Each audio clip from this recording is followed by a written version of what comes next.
আচ্ছা, হাওয়া সুপারহিট, দেবী সুপারহিট, আপনার আরেকটা ছবি আন্ধার রিলিজের পর যদি ওটাও সুপারহিট হয়, তাহলে কি মাটিতে আপনার পা পড়বে? আন্ধারের গল্পটা আই থিঙ্ক আমার হোল লাইফের one of the best script. যেখান থেকে আমার অন্ন আসে ওই জিনিসটাকে আমি ধর্মের মধ্যে করে দেখি। এই লেহেঙ্গাটা এখন কার কাছে? আমার কাছে লেহেঙ্গার ওজন কতটুক ছিল? এটা ইজ মোস্ট আস্কড কোয়েশ্চেন।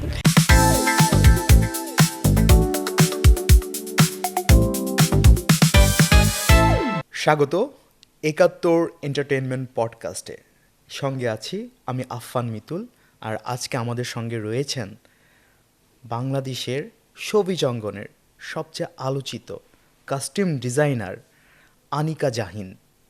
আপনারা নিশ্চয়ই কোক স্টুডিওর নতুন গান পাতার বাঁশুরি শুনেছেন অথবা দেখেছেন। পাতার বাঁশুরি আপনাদের মন জয় করে নিয়েছে। গানটা যেমন সুন্দর, তার চেয়ে বড় কারণ হচ্ছে মন জয় করার গানটার ভিডিও চিত্রের কস্টিউম, গায়িকার কস্টিউম, গায়কের কস্টিউম বা অন্যান্য সহশিল্পীদের কস্টিউমে কিন্তু চমক লাগিয়ে দিয়েছে আনিকা জাহিন। সেই আনিকা জাহিনই আজকে ৭১ পডকাস্টের গেস্ট। কথা বলবো তার সাথে। কেমন আছেন? ভালো। কেমন লাগছে চারদিকে শুধু আপনার সুনাম আর সুনাম বর্তমানে? বিকজ কোক স্টুডিওর নতুন গানে আপনি একেবারে বাজিমাত করে দিয়েছেন। না, আমি পুরো ব্যাপারটা নিয়ে অনেক ওভারওয়েলমড বলতে গেলে, বাট আসলে দর্শক যে পুরো আমাদের কাজটাকে অনেক ভালোভাবে দেখছে কিংবা অনেক পছন্দ করছে, সো লাইক ওটাই বলবো যে খুবই ওভারওয়েলমিং একটা, এখনো মানে আমরা একটা ঘোরের মধ্যে আছি পুরো জিনিসটাকে নিয়ে এখনো। It's been I think only 4 days, so I think এক সপ্তাহ পর জানতে পারবো। আপনার একটা নাম দিয়েছি আমি, কোক স্টুডিও আপা। কেন? আপনি ব্যাক টু ব্যাক কোক স্টুডিওর অনেকগুলো গানের কস্টিউম ডিজাইন করেছেন। কোক স্টুডিও কি আর কাউকে খুঁজে পায় না আপনি কে ছাড়া? না, আমি ছাড়াও অনেক ডিজাইনার কোক স্টুডিওতে কাজ করে। আপনি সরি টু সে, আপনি এটা ডিজার্ভ করেন, আপনি বেস্ট। কিন্তু মানে আমার কাছে খুব ভালো লাগে কোক স্টুডিওর বেশিরভাগ গানই আনিকা জাহিনকে দেখা যায়। এবং আমরা একজনের সঙ্গে বারবার কেন কাজ করি? যদি আমি যোগ্য হই তবে এক ডিরেক্টর আমাকে নিয়ে বারবার কাজ করবে। হ্যাঁ, আপনি এটা ডিজার্ভ করেন, কিন্তু নামটা কিন্তু আমিই দিয়েছি, কোক স্টুডিও আপা। আচ্ছা, কোক স্টুডিওর সঙ্গে আপনার প্রথম কাজ কোনটা ছিল, মনে পড়ে কি? কোক স্টুডিওর সাথে আমার প্রথম কাজ এবং আমার অনেক ফেভারিট একটা গান লং ডিস্টেন্স লাভ, যেটার ডিরেক্টর ছিল আদনান আল রাজীব। বাহ। সো ওই গানটা আসলে আমাদের সবার জন্যই প্রথম কোক স্টুডিও ছিল। আর পাতার বাঁশুরিও যেরকম একটা লাভ স্টোরি নিয়ে, ওটাও একটা love story and long distance নিয়ে। লং ডিস্টেন্স, পাতার বাঁশুরি, মাঝখানে আর কি কি কাজ হয়েছে কোক স্টুডিওর সঙ্গে? তাঁতি আমার করা ছিল, আচ্ছা আচ্ছা। অর্ণবের তাঁতি, তারপর জাদু হাবিবের, প্রীতমের মালমা, আর পাতার বাঁশুরি। এতগুলো? আর কোনোটা কি না, আর কোক স্টুডিওর গানের কাজে বা ভিডিও চিত্র নির্মাণে আপনি কি অন্যান্য কস্টিউম ডিজাইনারদেরকে সুযোগ দিতে চান? একটু সরে গেলে হয় না? কারণ সবার জীবনের স্বপ্ন কোক স্টুডিওর একটা গান আমি কস্টিউম ডিজাইন করব। সরি টু সে, আপনি আবারও ডিজার্ভ করেন, ইটস জাস্ট ফান।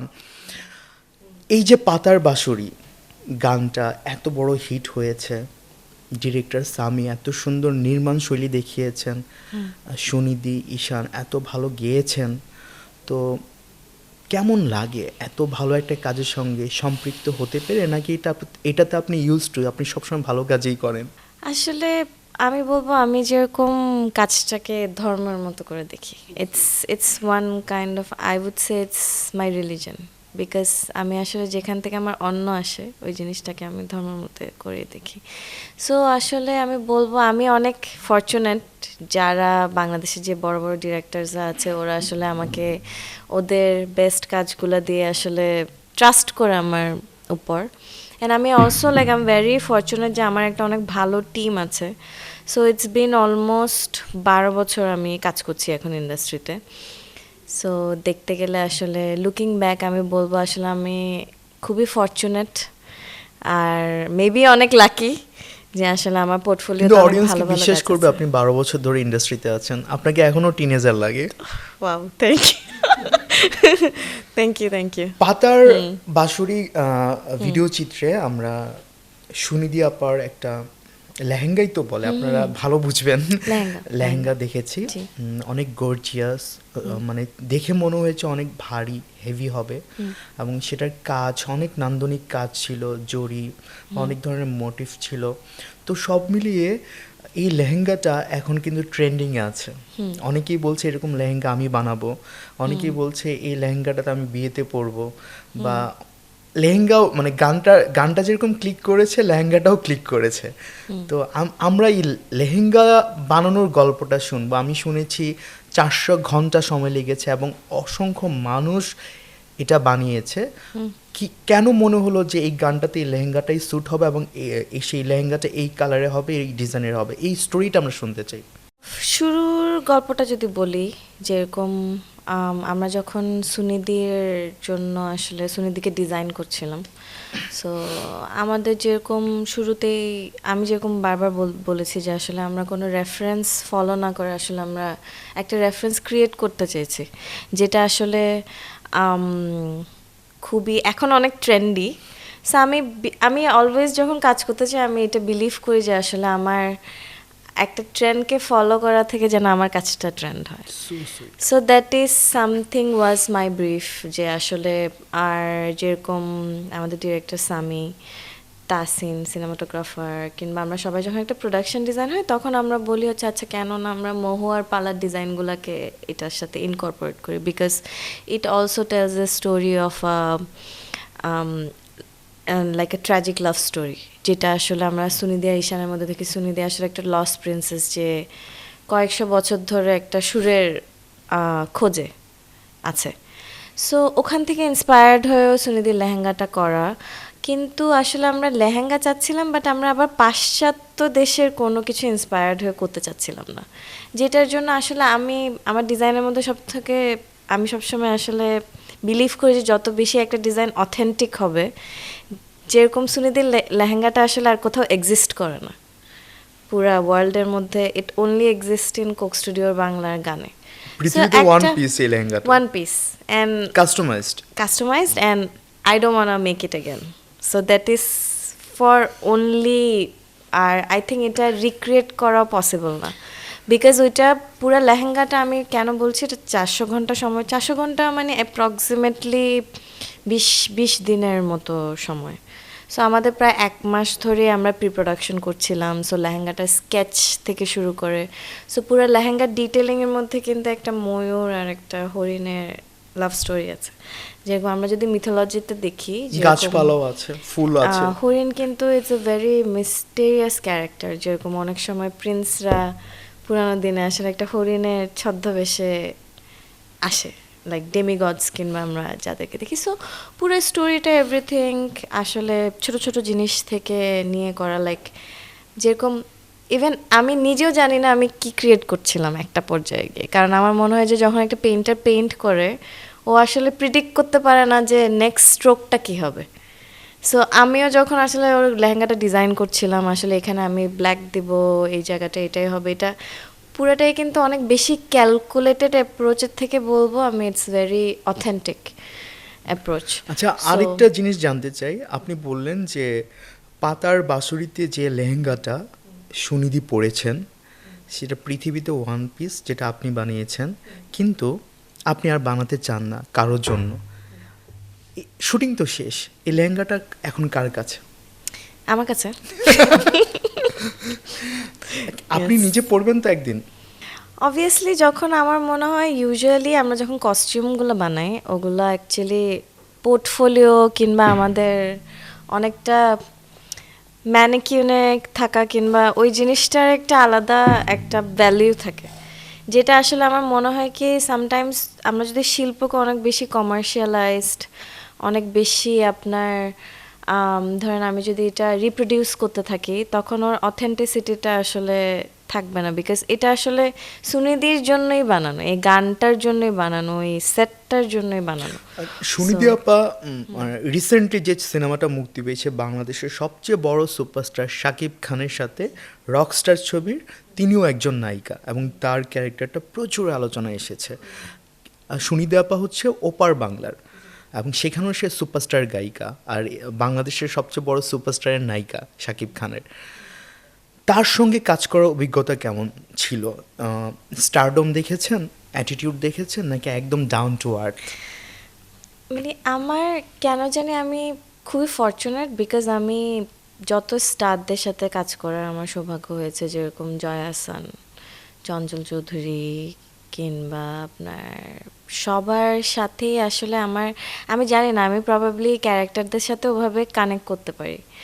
সো আমি একদমই বলবো না, বিকজ সুনিধি আবার আমার ফ্রেন্ডও, মানে outside of work she is my friend. আমরা ইন্ডাস্ট্রি তো আসলে আমাদের বাংলাদেশের ইন্ডাস্ট্রিটা অনেক ছোট, সো আমরা চাই যারা আমরা একটা আর্ট বানাতে চাই কিংবা একটা শিল্প, যারা আমরা ফিল্ম নিয়ে কাজ করি, আমরা কাজের বাইরেও আসলে অনেক গল্প নিয়ে কথা বলি, অনেক কিছু নিয়ে কথা বলি। সো এই ক্ষেত্রে আমার একদমই মানে আমার এই এক্সপিরিয়েন্সটা হয়নি যে আসলে, আর আমি যখন একটা স্টারের সাথে কাজ করি আসলে আমার কাছে সুনিধি, এটাতে হয়তো মানে আমি অ্যাজ এ ডিজাইনার হিসাবে বলবো আমার কাছে আসলে ক্যারেক্টারটা ইম্পর্টেন্ট। ও আসলে যে একটা lost princess, that's more important than her stardom as like Sunidhi.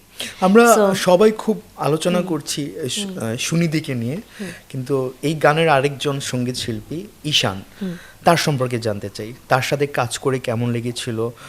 আপনি যখন তার ড্রেসটি বানিয়েছিলেন বা কাস্টমাইজড করেছিলেন, সে কি বলেছিল? তার কি পছন্দ হয়েছিল, নাকি তারও কোনো সাজেশন ছিল একটু ঢিলা হয়ে গেছে বা একটু টাইট হয়ে গেছে, কিছু বলেছিল? ঈশান আমি বলবো is very down to earth, মানে ও খুবই ডাউন টু আর্থ। এটা আমার ফার্স্ট টাইম ওর সাথে কাজ করা, ঈশানের সাথে। সুনিধির সাথে আমি আগেও কয়েকবার কাজ করেছি। আমার যেরকম আবার আমার মিউজিক ভিডিওস, মানে কিছু মানুষের থাকে না যে কোন ফর্ম অফ ওয়ার্ক আপনি লাইক করেন অ্যাজ এ ডিজাইনার কাজ করতে। আমি পার্সোনালি মিউজিক ভিডিওস অনেক লাইক করি, বিকজ আমি গান খুব পছন্দ আমার।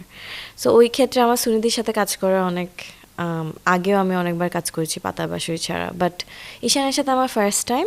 আর সে খুবই ডাউন টু আর্থ একটা মানুষ, মানে আপনি যদি even as like as me. Yes, he's very down to earth. So, আমি যেরকম যখন একটা ডিজাইন করি, ফার্স্টে জিনিসটা আগে আমি এক্সপ্লেন করি যে আমি এই কাপড়টা কেন বানিয়েছি কিংবা এটার পিছে ফিলোসফিটা কি। সো ওই ক্ষেত্রে আই থিঙ্ক অনেক সময় কানেক্ট করা ইজি হয়। সো আমার ঈশানের সাথে কাজ করতে গিয়ে আমার একদমই ডিসকমফর্ট। আচ্ছা, আমাদের ৭১ এন্টারটেনমেন্ট পডকাস্টের একটি পর্বে পাতার বাঁশুরির ডিরেক্টর সামি ভাই ভীষণ প্রশংসা করেছেন আপনার, মানে শোয়ের 80% কথাই আপনাকে নিয়ে বলেছেন। তো as costume director point of view থেকে বলবেন, আর অ্যাজ হিউম্যান বিইং ভিউ থেকে আপনি বলবেন সামি কেমন অ্যাজ হিউম্যান বিইং, সামি কেমন অ্যাজ ডিরেক্টর? সামির সাথে যেরকম আমার ফার্স্ট কাজ করা আসলে যখন সামি আদনান আল রাজীবের সাথে কাজ করতো অ্যাজ এন এডি, আমি ওই সময়ও মানে আমাদের আসলে আমি বলবো একসাথেই বেড়ে ওঠা, লাইক আমি আদনান আল রাজীব মানে সামি, আমি শিশির প্রডিউসার যে আমাদের পাতার বাঁশুরি। সো আমাদের আসলে আমরা সবসময় একটা ড্রিম নিয়ে বড় হয়েছি যে আমরা আসলে এই কাজটা করব, এই কাজটা করব না। সো আমি যেরকম আজকে এখানে সামির সাথে যখন এখানে মানে আমরা এসে যখন লাইভটা করেছি, তখন আমি বলছিলাম যে লাইক আমরা একসময় হয়তো অনেক ছোট ছিলাম ইন্ডাস্ট্রিতে যখন কাজ করতাম, বাট এখন আমরা সবাই আবার একসাথে আমরা একটা মিউজিক ভিডিও বানাচ্ছি যেটা is so much celebrated world wide, একদম শুধু বাংলাদেশই না, like world wide. So it's like I feel very emotional and proud about it. And also কাজ ছাড়া আসলে as a human being, and আমি জানি যে ফিউচারে হিজ গানা বি অলসো মানে doing a lot of more big projects. আর কাজের বাইরে যদি বলবো সামি, ইটস লাইক আমরা মানে he is a very close friend of mine. মানে কাজের কিছু মানুষ থাকে যাদের সাথে আসলে আমরা অনেক close as a friend. So he is one of them for me. So এখন নিজের মানুষদেরকে আসলে পার্সোনালি জাজ করতে গেলে আই থিঙ্ক খুব ডিফিকাল্ট। সো খালি কিন্তু আমি সামিকে নিয়ে একটা কথা বলতে চাই, সেটা হচ্ছে আমি চাই ও আসলে ওর ফুল পোটেনশিয়াল দিয়ে যেন ফিউচারে আরও কাজ করতে পারে। আই থিঙ্ক সামির কাছ থেকে, আমার কাছ থেকে ওর এটা চাওয়া। এই পাতার বাঁশুড়িটা আসলে এত, মানে আমি বলবো এত ট্রেন্ডিং হওয়া কিংবা এত হিট করার পিছনে আই থিঙ্ক কাজটা এটা যে আমরা সবাই সবার বেস্ট দিয়ে কাজটা করতে চেয়েছি। So you are so beautiful to look at. So Sami ভাই কখনো বলেছিল বান্ধবী বা ফ্রেন্ড, চল আমার নেক্সট বিজ্ঞাপনের মডেল তুই, বা আমার নেক্সট মিউজিক ভিডিওর মডেল তুই, অথবা আমার ওয়েব ফিল্মে অভিনয় করবি, এমন কোনো প্রপোজাল আপনার ফ্রেন্ড আপনাকে দিয়েছে? আমার এই প্রপোজালটা আসলে আমি পাইনি, বিকজ আই থিঙ্ক বিউটির থেকেও like acting is far versatile. Like you can be a ugly person but a great actor. So আসলে ভালো ডিরেক্টরদের কাছে আসলে beauty doesn't matter as an in terms of acting and all. আর একটা জিনিস আমি মনে হয়, I think I am not bad at what I do, so ওটা they would rather have me as a designer then an actor in set. So হ্যাঁ, আমার I think আমার ওইটাই, মানে অফার আমার কি এসেছিল? Offer not only Sami but কোনো না কোনো ডিরেক্টরকে কখনো বলেছে অভিনয় নট করবা? রিয়েলি, বিকজ আমি আই থিঙ্ক আমাকে ইন্ডাস্ট্রির সবাই যারা চিনে ওরা অ্যাক্টিংয়ের দিক থেকে আই থিঙ্ক আমাকে চিন্তা করে না, আর কি রাদার ডিজাইনিং এর ব্যাপার। আচ্ছা, আমরা আবার পাতার বাঁশুড়িতে ফিরে আসি। ঈশানের ড্রেস বা সুনিধির ড্রেস, প্রচুর কথা হচ্ছে, পজিটিভ কথা, সবাই পছন্দ করছে। এছাড়াও তো অসংখ্য কলাকুশলী ছিল, আমি দেখলাম কেউ বাজাচ্ছে, কেউ দৌড়াদৌড়ি করছে, কেউ দাঁড়িয়ে আছে। যেমন আমি নোটিশ করেছি সুনিধির সঙ্গে দুটো মেয়ে ছিল, হ্যাঁ, তারাও অনেক অনেক তাদের প্রেজেন্সটাও অনেক অ্যাট্রাক্ট করেছে সবাইকে। তো সবার ড্রেস, এবং যিনি একটা বাদ্যযন্ত্র বাজাচ্ছিলেন সম্ভবত, তার একটা সাদা ড্রেস ছিল প্রথমেই শুরুতেই সম্ভবত, আমি যদি ভুল না করে থাকি, যে অ্যাকচুয়াল পাতার বাঁশুড়ি। জি জি জি জি। তো সবার ড্রেস নিয়ে আমি একটু শুনতে চাই যে এটা কি ডিরেক্টরের ডিমান্ড ছিল, নাকি আপনি একেবারে পুরো কাজটা নিজে নিজে করেছেন, এই ক্যারেক্টারের জন্য এরকম ড্রেস বানাবো, ওর জন্য এরকম করব, বা আপনি যখন ফুল কমপ্লিট করে দিলেন সবাই কি এক চান্সে পছন্দ করেছে, কেউ কি আবার কোনো সাজেশন দিয়েছে এটা এমন হলেও ভালো হতো, যদিও সবাই পছন্দ করেছে গান রিলিজের পর? আমি বলবো যেরকম সব কিছু কিন্তু ইম্যাজিনেটিভলি ক্যালকুলেটেড পাতার বাঁশুড়িতে। যেরকম আমরা যখন একটা প্রোডাকশন ডিজাইন করি, ওটাতে কিন্তু আসলে আমার মন মতো একটা জিনিস কিন্তু আমরা পড়াই না। যে আমি আসলে হয়তো পার্সোনালি ব্ল্যাক কালারটা লাইক করি, এই জন্য আমি ওরা ব্ল্যাক কালার পরছে, ব্যাপারটা কিন্তু এরকম না। ব্যাপারটা হচ্ছে আসলে এখানে সব সব থেকে বড় রোল প্লে করে আসলে আর্ট ডিরেক্টর অ্যান্ড আমার সিঙ্কটা, কস্টিউম ডিজাইনিং অ্যান্ড আর্ট ডিরেক্টরের সিঙ্ক, সেই সাথে আসলে সিনেমাটোগ্রাফারের লাইটিং, আর আর সব থেকে আই থিঙ্ক মেইন জিনিসটা হচ্ছে গল্পের স্টোরি লাইন, যে আসলে আমি কী ধরনের গল্প, কোন সময়ের গল্প এবং কি বলতে চাই ইন প্রোডাকশন ডিজাইন। যেরকম এখানে আসলে খুবই ইম্পর্ট্যান্ট ছিল যে আমরা একটা রয়্যাল এরা দেখাবো, কিন্তু এই এরাটা অ্যাকচুয়ালি কেউ বলতে পারবে না এটা কি আসলে কোন দশকের। আবার ওরা সবাই কিন্তু খুবই যে আসলে রিয়েল হিউম্যানস তাও না, কারণ যে ড্যান্সারগুলোকে দেখবেন, ওদের কোরিওগ্রাফিগুলো দেখবেন, ওরা কিন্তু মনে হচ্ছে দে আর অ্যাকচুয়ালি দ্য, মানে আমরা ওদেরকে ট্রিট করেছি as the soul of the whole, আপনার যে মহলটা ছিল রানী মহলটার সোলস। সো ওদের আউটফিটস যেরকম, ওরা তারাও খুব ভালো পারফরমেন্স করেছে, এটার জন্য ক্রেডিট ডিরেক্টর করাতে পেরেছেন। এবং আই থিঙ্ক আমি বলবো ইন টার্মস আমাদের খুবই পছন্দের একটা কোরিওগ্রাফার আছে ধানরাজ, আমার খুব পছন্দের। আমি এর আগের কোক স্টুডিওতে লং ডিস্টেন্স লাভে ওর কোরিওগ্রাফিটা ছিল। So he is amazing, to work with, he is a very good teammate. So আমার কাজে ওর সাথে আমার সিঙ্কিংটা যে আসলে কোরিওগ্রাফির সাথে কস্টিউম, তো ইটস ভেরি আই থিঙ্ক পরিপূরক, অনেক পরিপূরক। সো আমরা যে অরেঞ্জ কালারের যে আউটফিটটা ছিল সুনিধির সাথে, সো ওটা অ্যাকচুয়ালি আমি পার্সোনালি ওয়াজ ইন্সপায়ার্ড বাই কৃষ্ণচূড়া, যে ফ্লাওয়ারটা থাকে ওটা যেরকম রেড টু অরেঞ্জ একটা কালার স্কিম হ্যাঁ, ক্রিয়েট জি, জি। করে। সো ওই কালারটা কিন্তু অ্যাকচুয়ালি আমাদের প্রায় 100 ইয়ার্সের উপর ডাই করতে হয়েছিল, বিকজ ওই এক্স্যাক্ট কালারের ফ্যাব্রিক আমরা সোর্স করতে পারছিলাম না। ওকে, আমার একটা প্রশ্ন আমার মাথায় ঘুরপাক খাচ্ছে, যে যারা পাতার বাঁশুরি মিউজিক্যাল ফিল্মটি দেখেছেন কোক স্টুডিওতে, সামহাও তাদের সবার কিউরিয়াসিটি এটা জানার যে সুনিধির লেহেঙ্গাটা বানাতে 400 ঘন্টা কেন লাগলো, আর আরও জানতে চাই এক্স্যাক্টলি বা অ্যাপ্রক্স লেহেঙ্গার ওজন কতটুক ছিল। এটা ইজ মোস্ট আস্কড কোয়েশ্চেন।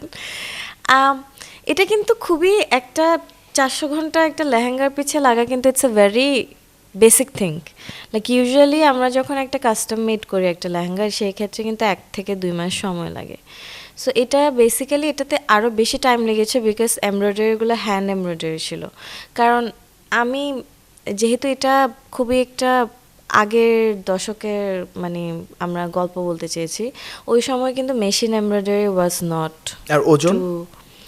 ওটার ওজন প্রায় I think around 8 to 10 KGs মানে হবে। অলমোস্ট 10 কেজি ওজনের লেহেঙ্গা পরে সুনিধি আপু গানটা পারফর্ম করেছে। পারফর্ম করেছে, হ্যাঁ। So kind of her.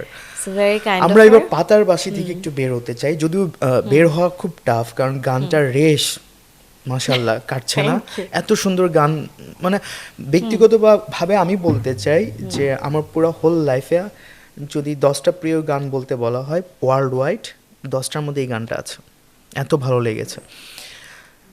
তারপরও যেহেতু আমাদের হাতে সময় কম, পাতার বাঁশুরি থেকে বের হব আমরা, অন্য প্রসঙ্গে কথা বলতে চাই। আপনার জার্নিটা প্রায় 12-14 বছরের জার্নি। রায়হান রাফির সঙ্গে আপনি কাজ করেছেন, সময়ের আলোচিত ডিরেক্টর। আমি অ্যাজ ফার আই নো কাজটির নাম হচ্ছে আন্ধার সিনেমা, ফুল লেন্থ ছবি। সিয়াম অভিনয় করেছে। সিনেমাটাতে কাজ করতে পেরে কেমন লেগেছিল? অ্যাজ ডিরেক্টর রায়হান রাফি কেমন, অ্যাজ আর্টিস্ট সিয়ামি বা কেমন? আমরা মুভিটা শ্যুট করেছি লাস্ট অক্টোবরে। সো আন্ধারের গল্পটা আই থিঙ্ক আমার হোল লাইফের one of the best script আমি যখন পড়েছিলাম। সো স্ক্রিপ্টটা ইজ অ্যামেজিং বিকজ আমার একটা স্ক্রিপ্ট পড়ার পর আমার মনে হয়েছে কি আমি একটা নভেল পড়ছি। সো এই ক্ষেত্রে আমি বলবো যে I am very fortunate because first টাইমের মতো আমি রাফির সাথে কাজ করছি একটা কমার্শিয়াল ফিল্মে। বিকজ এর আগে আমি হাওয়াতে কাজ করেছি, দেবীতে কাজ করেছি। আমি হাওয়া দেবী প্রসঙ্গে আসতাম, আপনি বলে দিলেন। Both of them were like একটু commercial and non commercial mixed kind of a work, but আন্ধারটা was like a full blown commercial film.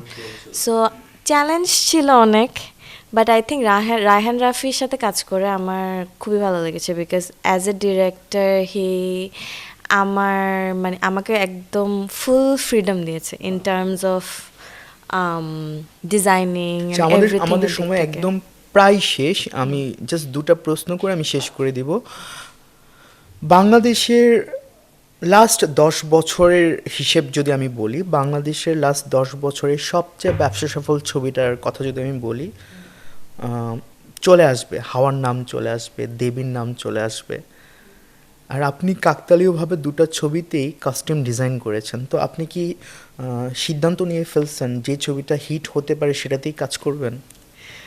Not really. আমরা যখন একটা স্ক্রিপ্ট নিয়ে কাজ করি তখন আসলে এটা বলাটা আসলে খুবই বাট যখন একটা স্ক্রিপ্ট নিয়ে কাজ করি আসলে আমি সব থেকে আগে দেখি আসলে টিমে কারা কারা আছে, ওদের ইন্টিগ্রিটিটা কি, ওদের কি। আই থিঙ্ক এই জন্য most of the time I think আমার কাজগুলা। আচ্ছা, হাওয়া সুপারহিট, দেবী সুপারহিট, আপনার আরেকটা ছবি আন্ধার রিলিজের পর যদি ওটাও সুপারহিট হয় তাহলে কি মাটিতে আপনার পা পড়বে? যে আমি যে কাজে থাকি সেই কাজে সোনা ফলে, পাতার বাঁশিরও তার প্রমাণ। আমি অনেক grounded as a person most of the time. মানে if you know me personally, যে আমি অনেক একটু গ্রাউন্ডেড একটা পার্সন। আপনি সফল হন জীবনে, আরো অনেক নাম কামান। আমার মনে হয় আমার কাজটা যদি সফলও না হয়, কিন্তু আমার কাজটা যদি ট্রুথফুল হয়, সেক্ষেত্রে আমার মনে হয় ওটাতে আমার সার্থকতা অনেক বেশি একটা।